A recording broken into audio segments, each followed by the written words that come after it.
Hi, welcome to the second week of Zoom classes. I'm really excited today because you get to vote today. You get to make your own ballot boxes and make your ballots. But before we start that, I'm going to read to you We the Kids. And We the Kids is the preamble to the Constitution of the United States.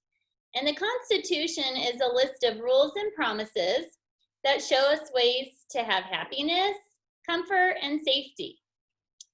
So it is written by the people who wrote the Constitution, and this book was illustrated by David Ketrow. So we, the people of the United States, which means all the people in our country, including kids, in order to form a more perfect union. That means to come together and make things better for everyone who lives in our country. Establish justice is to make things fair and honest for everyone.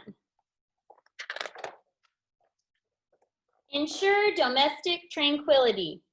That means to make sure we can all have a nice life and get along with one another. Provide for the common defense. That means to help protect us from other people or countries who might try to harm us as in a war, and to help us if we have been harmed. Promote the general welfare, to help make life good for everybody. Having enough to eat, a place to live, being safe, and having friends and fun times are some of the things that make our lives good. And secure the blessing of liberty. That means to protect our rights and freedoms and not let anyone take them away. Being able to choose our religion, to say what we think, and to get together with friends, family, and other people are some of the freedoms we have. To ourselves and our posterity. For kids, parents, other grown-ups, and all the people born in our country after we are. Do, ordain, and establish this Constitution. That means to write down and then to live by a list of rules and promises for our government to keep and our people to obey. For the United States of America, our country where we live.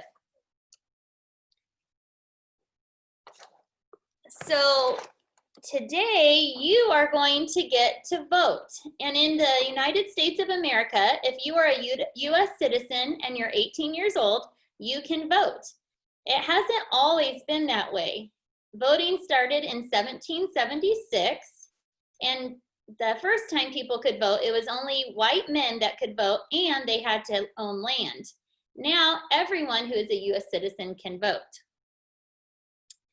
So, what I did is I grabbed a piece of paper, I folded it in half.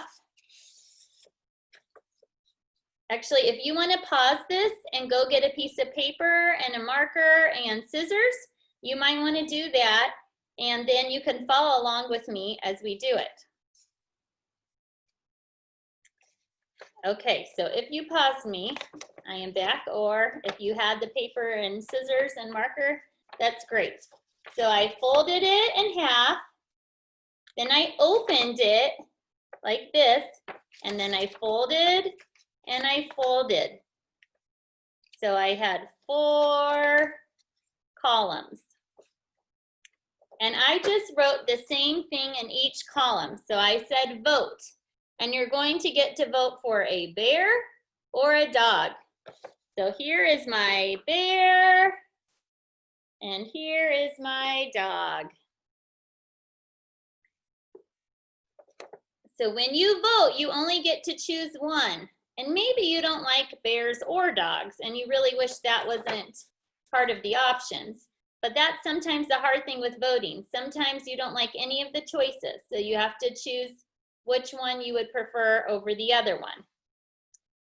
Also, maybe you like both of them and it's so hard to decide. That also makes it hard, but you can only choose one vote. So what I'm going to do is cut my columns.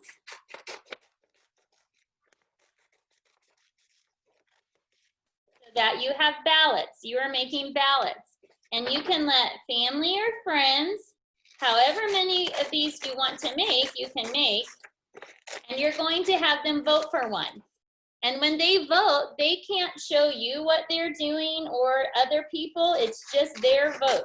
They get to decide. So once you cut your ballots and you have 4 ballots, or maybe you want 2 pieces of paper and 8 ballots, then you're going to check off one of the things. So either bear or dog, and you can check it off.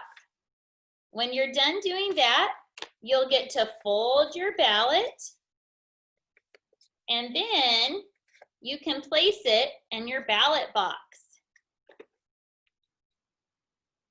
So once you do that, you'll collect everyone's ballots by collecting them in the ballot box. When all the ballots are received, then your job will be to count how many people voted for dogs and how many people voted for bears. Once you figured out who got the most votes, on our next Zoom class, you'll get to tell us if you did bears or dogs. So whether your family or your friends, whoever you had vote, whatever the majority was, then you'll get to share bears or dogs, and then we'll see who won as the K1 class for bears or dogs. I hope you have fun doing this and enjoy. Thanks. See you next time.